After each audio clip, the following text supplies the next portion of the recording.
Hey, what's up, ladies and gentlemen? Lord Zath bringing you another episode of Zath's Replay Theater.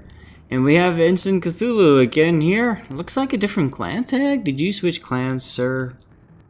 He is in the Fiji. And you may recall this name because he sent me a replay of the Fiji earlier. Was really frustrated with his performance and wanted to know a little bit more. And hopefully I kind of helped get it some ideas, and I know there's a bunch of other people on the forums that jumped in to help out as well, which is just awesome. One thing I really do enjoy about this game is the community is just top notch. They are top men, ladies and gentlemen, top men and women. So Instant Cthulhu with the shippy icon there, that's cute. Fiji, let's talk Fiji. Fiji is a great ship. One of my favorites, if not the favorite, of the British cruiser line. I mean, Belfast is cool too, but let's face it, I've been on Belfast, and when you've been on a ship, and you get to play her in-game, you have a certain special connection that transcends the battle, the game itself. So, just putting that out there. Flags, secondary flag, not necessary. Increase in flooding chance. Useful, but I don't know. I don't know if I would run it or not. I mean, if you've got a ton of them, go for it. But I probably wouldn't run it. Reason why? Because, number one, your torpedoes are last-ditch efforts to get someone dead. It doesn't matter if you flood them out or not. You need them dead. Because if they're charging you and your smoke and your torpedoes are the last thing between you and death, who the hell cares if you flood them or not? You gotta kill them. And more importantly, that increases your chance to detonate by 15%. So if you want to blow up, pick that. And then finally, you've got your credit reduction at tier 7. Personally, again, this is personal. I wouldn't use it because I'd rather hold on to it for later. But that's just me. Oh, wait, no, you're not using Juliet Whiskey. You're using Juliet Yankee. I'm sorry. There's a reason why I printed out these flags, right? So you are using Juliet Yankee for reduction in flooding time. And to be honest, I would also not use that on this ship. I would use that on a battleship. Again, if you've got lots of them, cool, use them. I can't tell if that's premium camouflage or not. I don't think it is. So whatever. You're not using premium consumables. I think I nailed you on this before, sir. Use them premium consumables. Now, if you are hurting for cash, and I'm guessing you are because you're using that flag for reduction in service cost, here's what you want. You want premium smoke. Number one. Need that. Next up, premium repair party. Very, very, very important. Those two are a lock, in my opinion. Smoke now, smoke now, smoke now, smoke now, smoke now. Come on, why aren't you smoking? Way too late on that smoke there. You need to recognize that you're about to get detected, and you need to pop that smoke before you get detected. Very important. Going back to... nice. Going back to what I was getting at there, repair damage control party is nice. Probably... There, good. He beached. Nope, he's going forward. Nope, more to the right. So I would use maybe a little bit higher. There we go. It's like you're trying to scratch somebody, right? Yeah. Up to the right, up. Anyway, you can get away with using standard hydroacoustic search, so that's perfectly fine. Keep backing up. You've got a minute to go, and you want to get shots on the Geniza now. Or Queen Elizabeth. Shoot the Queen Elizabeth. You've got a shot on the Queen Elizabeth. It's in range. I would shoot the Queen. See, and this is why if you were backing up earlier, you could have gotten your turrets into position, but instead you went forward. Now you're backing up.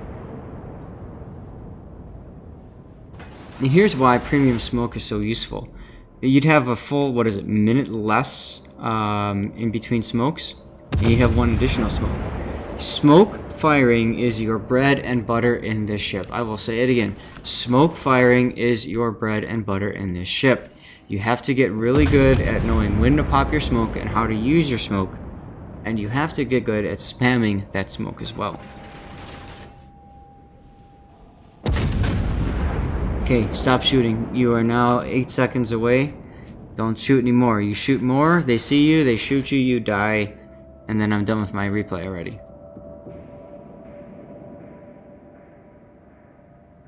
Okay, we're gonna fast forward a little bit here.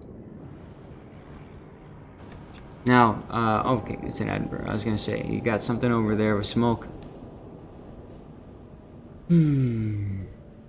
This is gonna be tough. Now, you've got a Duke of York that's there that can help shoot the Edinburgh. This is a loss from the beginning. Have fun losing. Let me guess, he's dead already. Hey, he died. He died over there. Okay. Alright, well, that's what happens when you go off by yourself. 1 minute until 2 minutes, I should say. Until it's done. Don't shoot. Oh, that was very risky. If you got detected, he'd have shots on you back. That Gniza now could have shot you. That Queen Elizabeth probably could have shot you too.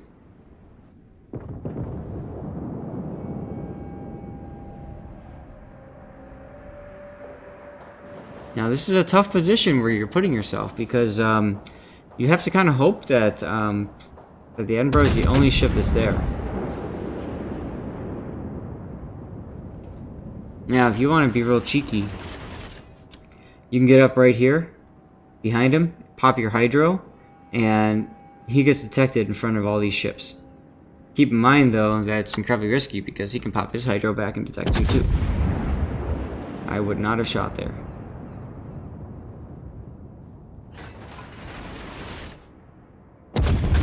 See where the shots are coming from?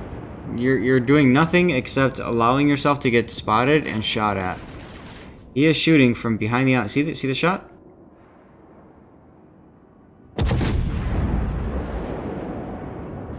See the shot? He's shooting behind the island. There's no way you can hit him right now. And that's why I was saying, if you wanted to be real cheeky, get up to him and spot him with your hydro. Because then the Duke of York can finish him off. Right now, as it is, the Duke of York is probably heading straight into single fire torpedoes and is going to die because of that.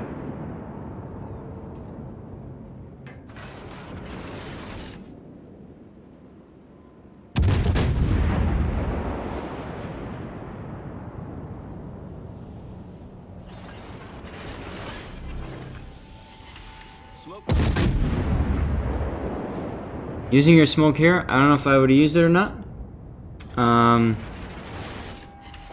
You got that little island you can keep between you and him for smoke detection. Smoke screen set. And more importantly, once this Gniza now dies, who are you gonna shoot at? Up to the right, to the right, to the right. See the way he's looking at you on the minimap? You're gonna miss those shots, yeah. There you go, that's better. Alright, York is going to torp the... Oh, good shot by the York there. Goodbye, son. Alright, that Edinburgh made some big mistakes.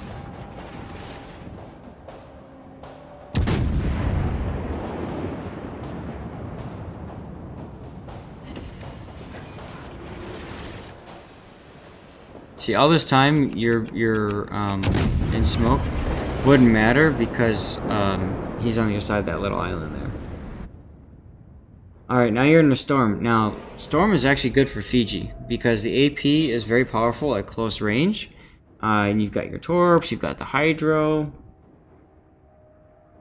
So you have a lot of tools at your disposal. Storm is also when you typically see people just charge in, which is really dumb. You can see your team is kind of charging in right now. Ooh, New Orleans. Let's see how you handle this one. You turn too much, though. You're not going to get in range, but maybe that's a good thing because there's an Alabama.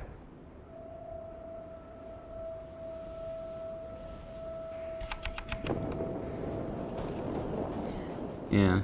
I don't know if getting yourself detected by that New Orleans would have been a good idea or not right now. You can kill him probably, but then that Alabama's coming up. New Orleans, by the way, has radar, so he can just pop radar and spot you. And this is really dangerous. This is really dangerous. I don't like this at all. Don't shoot the green line. He's just gonna follow. He's gonna change. Oh, see, that's why I don't like it. Slow down and smoke up. Or just hit your smoke and turn away.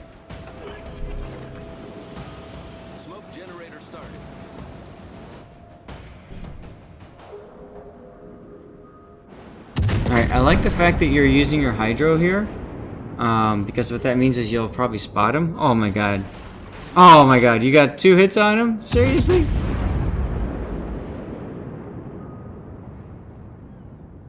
But yeah, never sit broadside to a battleship. I think it would have been a better idea for you to try to maneuver a little bit and dodge and stuff like that. It doesn't really matter too much because as you can see here, I mean, it's just these 2 ships left, right? You have to be careful though, New Orleans can be using radar. Uh-oh.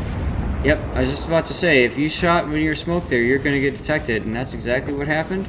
You are probably about to get... Yep, there's that Citadel. If you want to use torps, well, you got 2 seconds.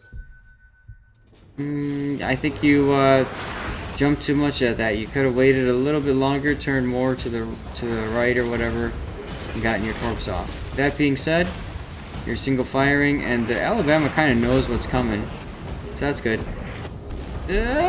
Oh. But hey, justice is about to be served. He is gonna flood out. Your team is nowhere near to support and still the kill, so there it is. So look, you're doing better than the first time I saw you.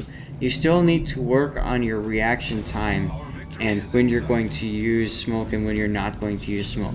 I would almost recommend, from what I'm noticing here, that you, and I don't mean this in any offensive way whatsoever, but you seem to be a little bit slow with the reaction, and so maybe you're taking a little bit longer time to process what's going on and make your decisions.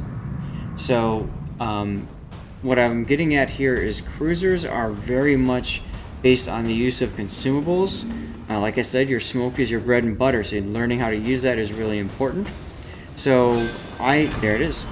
So I would recommend you focus on battleships because they have a longer reload between shots. You can take more time and plan out your angling. You can plan out your positioning and figure that sort of thing out.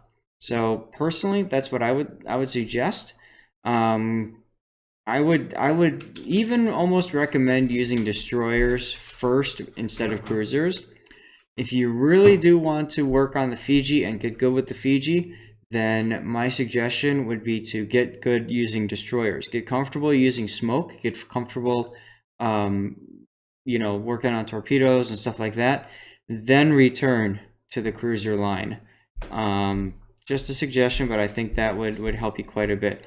Cruisers require you to have almost 100% focus on the game, knowing where the enemy is at all times, knowing when you need to use consumables, how to use your consumables. The fact that you've got such a high rate of fire means that you're almost always trying to shoot in those ships, but at the same time, it also means that you're being focused and shot at by everybody at the same time. So you have to be really careful with that. But like I said, I mean absolutely no disrespect by saying that. Everybody has a preferred class. Everybody has a certain type of ship, or even a nation of ship that they enjoy the most. So you shouldn't be feeling embarrassed about that. But Instant Cthulhu, I do want to thank you for sending that replay in. It is really, honestly cool to see you progress. It's really neat seeing you getting better with your ship. I mean, your gunnery is far more accurate than it was when I first saw that replay. What was it? Almost a couple months ago now, a month and a half ago, something like that. So that's cool. So you're starting to get the fundamentals. You're starting to get a lot more of the basics down. But you're still making a few big mistakes in the process. But you know what? That's all part of learning the game, right? So hats off to you for wanting to keep going and keep learning this stuff. And like I said, please feel free to keep sending me replays. I'd love to showcase them. I'd love to comment on them. And it's fun watching you grow. So thank you very much. The rest of you guys, comment, like, subscribe, send me your replays, because I'm running pretty much out of these. So thank you so much. Have a great day, everybody. Take care. Bye-bye.